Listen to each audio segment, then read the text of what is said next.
Okay, there is the one dress and the second dress, and now I only have two more to go. And I like to do batch cutting because then I can just sit and sew when I'm done and just change the cotton when I need. So I would go and do the same colors together. Over here I still have two of my friend's tops. They are going to be sewn in white, and then those two there can also be sewn in white, and I think I'm going to do that one also in white. And then I just need to put the rust on for that one. So that means I can do batch sewing as well. I think I'm out to get myself. I just realized these ones also all go in just one direction. So that means when I cut out, I need to make sure that all my things go in the same direction. What is interesting about this pattern, I'm making that one as long as I can to turn it into a dress, is it's only got 4 pieces. So is the sleeve. I'm going to start with the sleeve because that's one of the biggest pieces. Then there's the 2 bodice pieces that needs to be put on the fold, and I need to cut 2 of each. And then that is the skirt part, but I'm not going to use it. I'm just going to cut it all straight as much as I can, and then that's going to be the dress.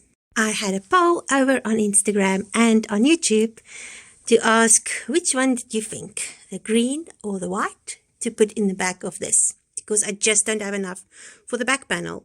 And about 90% said the green. So green it is. And this is what I have left over for the skirt. And I'm just going to fold it in half and then cut it. So that's the panel piece that I have left over that I didn't have enough fabric for. I was planning on doing it on the side of the skirt panels, but then my skirt wouldn't be wide enough. So I'm going to do that panel in green. And the reason why it was going to take too much is because you have to cut 2 in this fabric. That's what the pattern says. So the green fabric is much thicker. So I'm just going to cut 1 and then do a binding in this to put around the neck at the back. And to make sure that my skirt is the same for both sides, I've made a little cut here, and I'm just going to pull that thread right through and then cut on that line. There you can see where it forms a line, and I'm just going to cut on that line. After doing a poll and looking at everything, I decided this green is lovely, but it's just too heavy if you compare it to this. So what I ended up doing was cutting out the back on part of the skirt, on the side of the skirt, and I'm going to give it a seam down the back. And now I am using this white cotton lawn or viscose, I'm not sure. No, it's a cotton lawn. And I'm just going to give it a seam, and then I will be able to get out this pattern piece. So this is something I want you to think about. Often we think we cannot go around and put a seam in something, but up until the 1920s, even longer, even 1940s, you will still find that they would, if the skirt panel wasn't wide enough, they would add a piece at the bottom. And we've got spoiled because the looms that they weave our fabric on is much wider now than it was 50 years ago. So we don't have to paste and piece to get our pattern pieces out.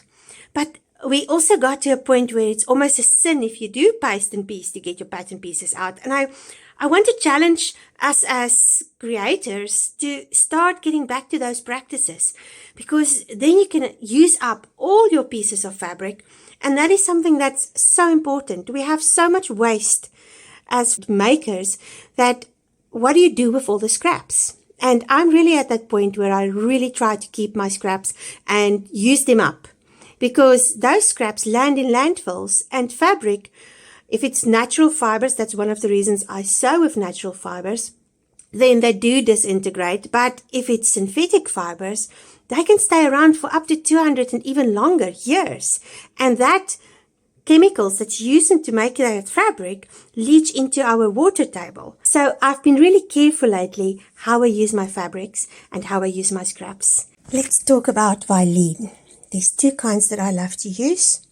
The one is a woven one. It looks like this. As you can see, it's woven. It's usually a cotton, and it's got the glue on the one side, and the other side is smooth. This one have no stretch, but it's very nice for cotton-based things. And then I have the stretchy one. This one is basically knitted. And again, I don't use the non-woven violin because they usually just wash off. I will use that in quilts and stuff, but not in clothes. What I like about this one, it's stretchy both ways, more to the one side than to the other. It's light, but it still gives you structure when you need it in your clothes. And I just buy both of these quite in bulk, and I like to keep them in black and in white, or in grey and white, and then I always have it on hand when I need it. But this is my favorite. I've got my violin, and I'm now going to iron it on.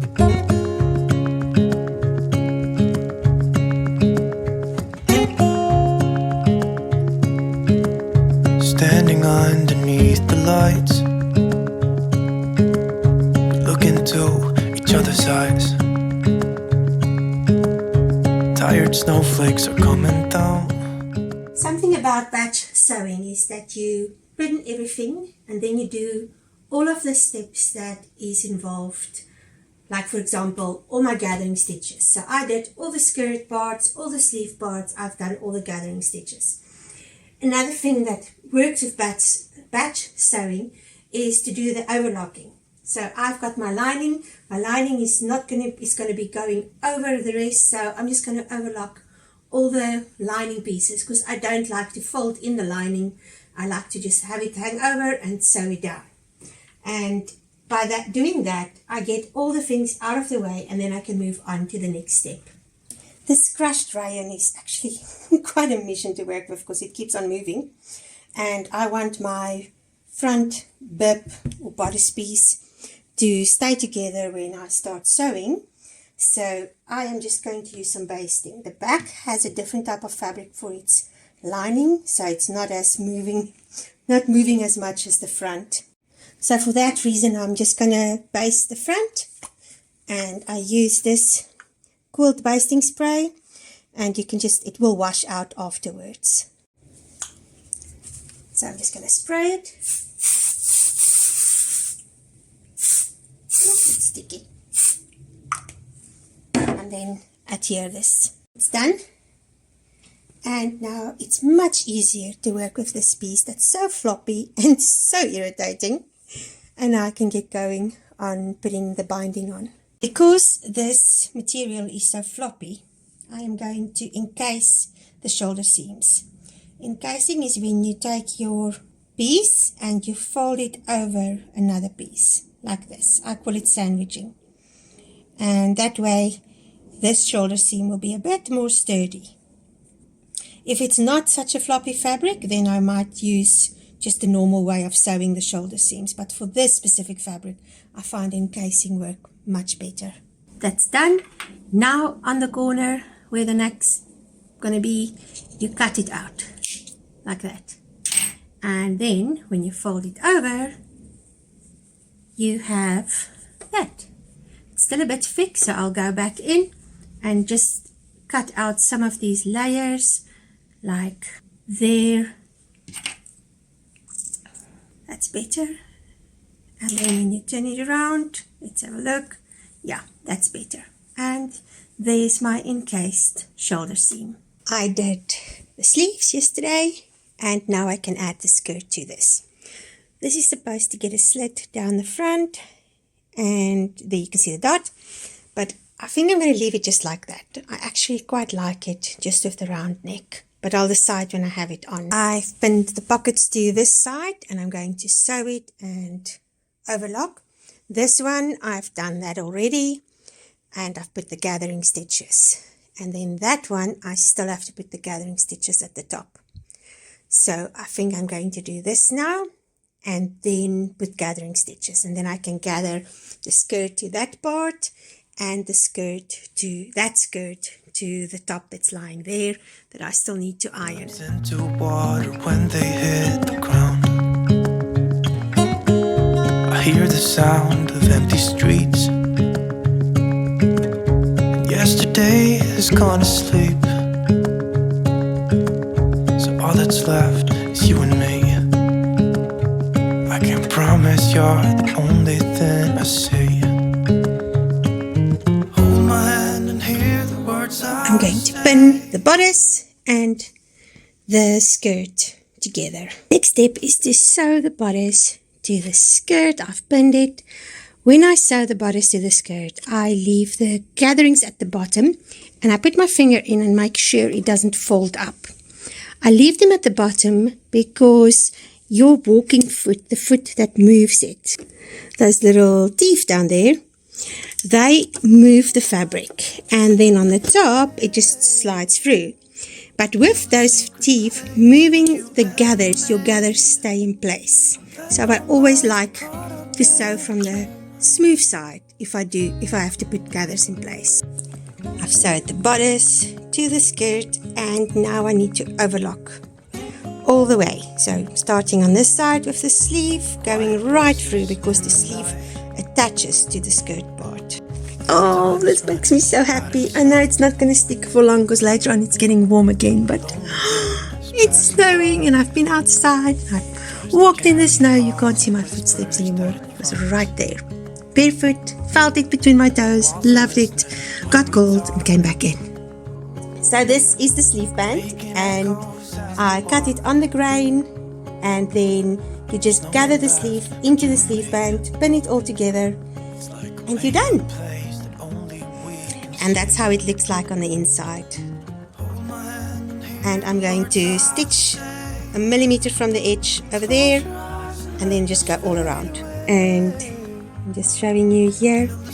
There is the needle, and it's literally 1 millimeter from the edge that I'm sewing. And then you just go right around until you get to where you started.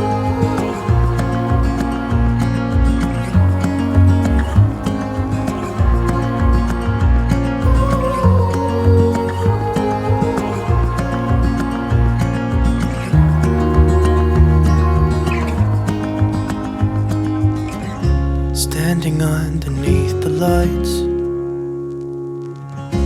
look into each other's eyes. There's no one left but you and me. It's like a made-up place that only we can see.